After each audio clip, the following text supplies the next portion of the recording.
everybody, welcome back to another episode of A Gardener's Journey Homestead. I'm Barbara and today I'm in the greenhouse.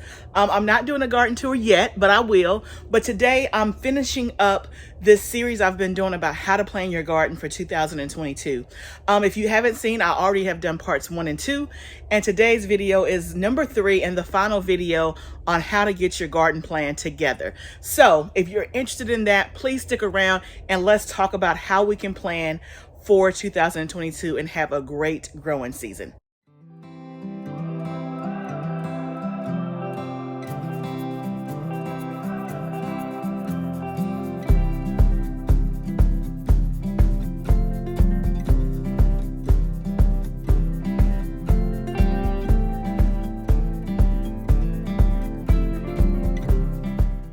Okay, so today is the final step in the garden plan, but let's just review what we've already talked about so far. So I'll link the video up above, but the first step in garden planning is to review what you've already done or what success or opportunities you had before. So in the first video, I talked about looking at what you planted maybe this summer, this fall, last summer, the year before that. That's what I did because I'm a new gardener. So I kind of compared my first 2 growing seasons. And I looked at what went well, what didn't, evaluated what did we really like to eat versus what was just okay, you know, any new varieties or things that I don't want to plant again. So step number 1 is to review what you've already done.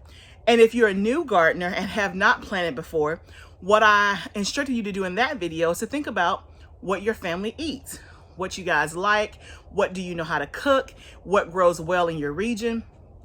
So that's step 1, is to kind of review what you've already done.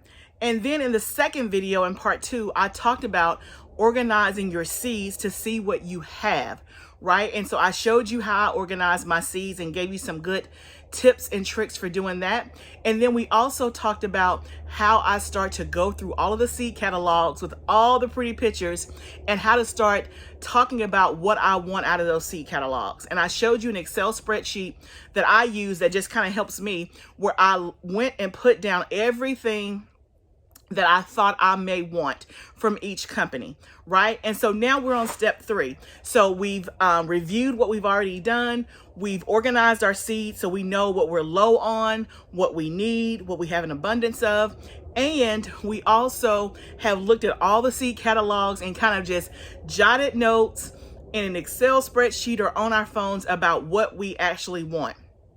Now, the third step for me is I did a crop rotation plan.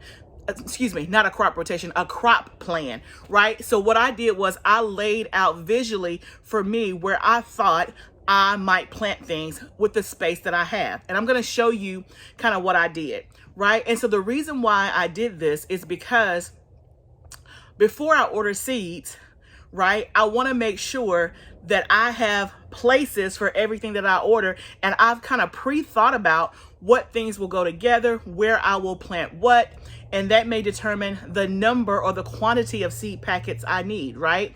So for example, if I'm going to do a 50-foot row of beans, then that's going to be different than if I just did green beans in a 3x6 raised bed, right? So that tells me the quantity, you know. And also when I'm doing the crop planning, I'm also looking at what things do I want to put in the raised bed outside, what things will go in the raised bed inside the greenhouse, what things will go in the ground, right? And so all of that takes into consideration. Okay, so I'm going to show you what I did. And like I said, this is what I'm doing because this is how my brain works. It helps for me to see it visually. And this is not set in stone, right?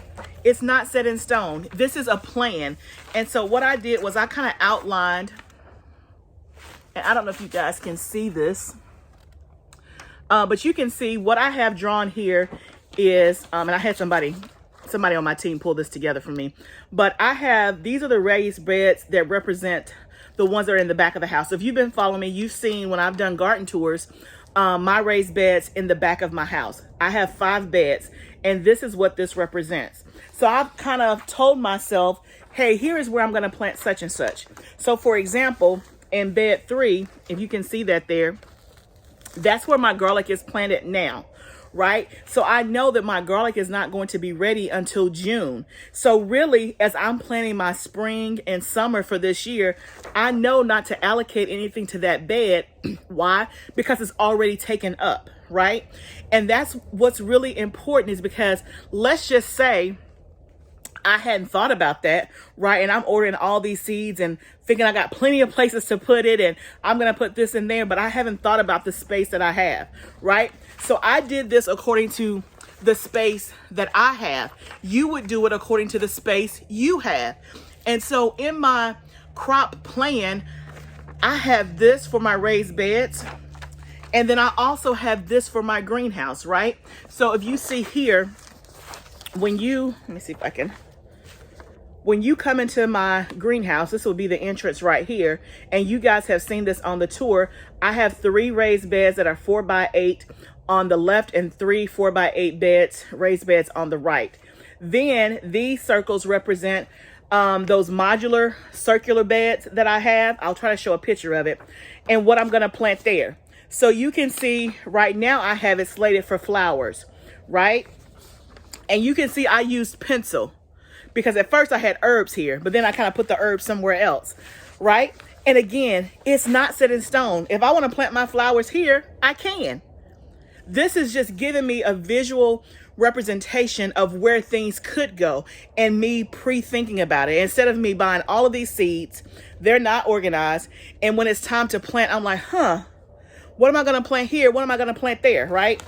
So, and then these here are my spaces that are in the ground in the greenhouse, right? So you guys, again, have seen on the tour right now, well, this past summer in 2021, I had 5 50-foot rows spaces. Well, this summer, I'm going to have 8, right? So I have increased my space. Same greenhouse, but space that I wasn't using. Remember, we've been doing landscaping and getting it ready to add more rows. So this time I have 8 50-foot rows instead of 5, okay? And I've kind of put in, as you can probably see, also here, so I have green beans here. Another thing when you're planting your garden is that you want to rotate your crops, meaning you don't want to plant the same thing in the same row that you did last year, year after year. You want to rotate your crops so that they get the proper nutrients. So for example, if you had corn in a place, corn depletes a lot of nitrogen. You don't want to keep planting corn in the same place. You may plant something in that space that gives a lot of nitrogen, right? Because, you know, so that's what you want to do. You want to rotate. So I don't plant in the same spaces every single year. So for here, I have green beans there. That's going to be on the far side of my greenhouse. I picked that place again because I'm planning. I picked that place because I already have a trellis on the other side of that. So it's easy for me to plant there. And this is a new row that I didn't plant in last year, right? But for my black eyed peas, they were in space 3. They're moving to space 2. Why?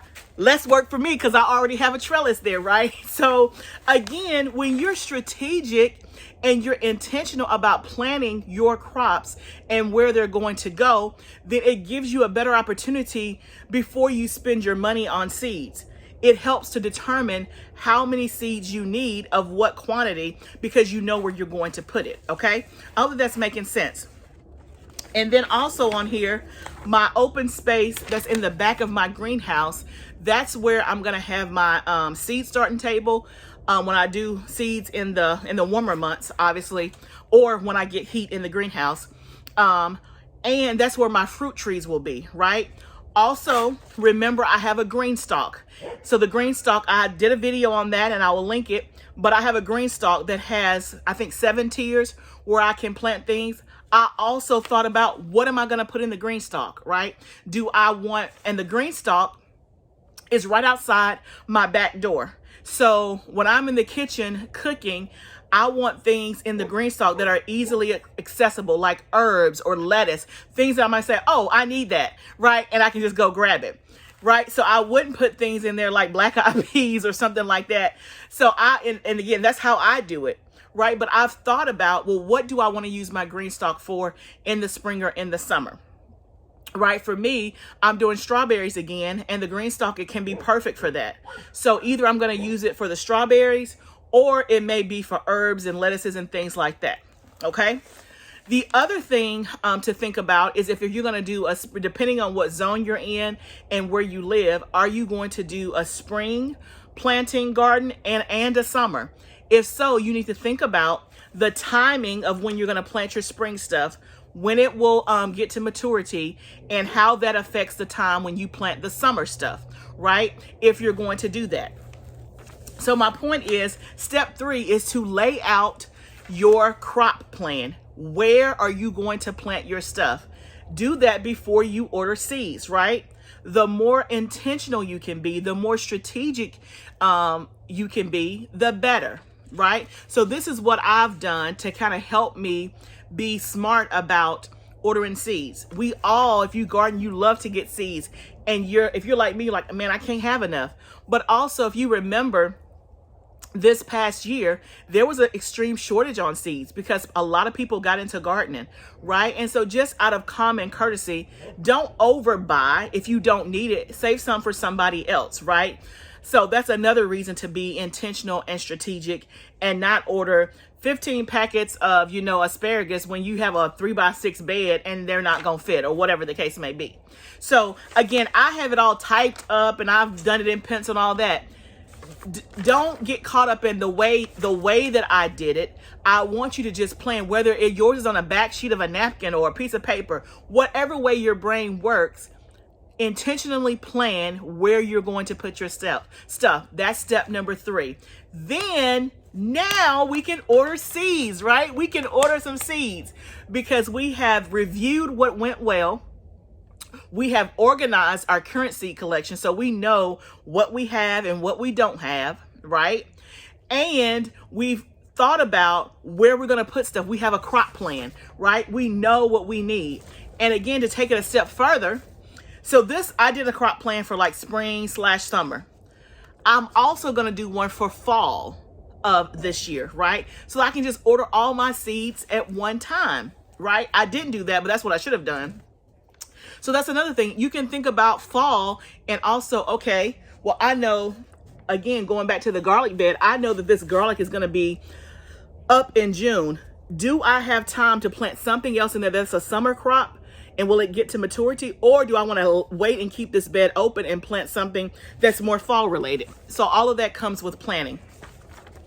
So once you do all that, now you can go order your seeds. You can go back to your spreadsheet or wherever you have it, and all the seeds that you wrote down that you could possibly want, then you can narrow down. You can take stuff off. You can add quantities. You can figure out, am I going to get it from Baker's Creek or am I going to get it from Territorial Seed, right? So let's talk about which seed companies to use. And I'm not going to give you, hey, go use these companies. I'll tell you what I use, but I want to tell you also the strategy behind how you could pick certain companies, right?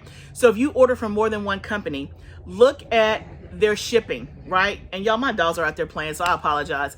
But look at the shipping. Do they offer free shipping? And if so, what is the threshold amount? Do they offer free shipping after $30, after $100, after $200?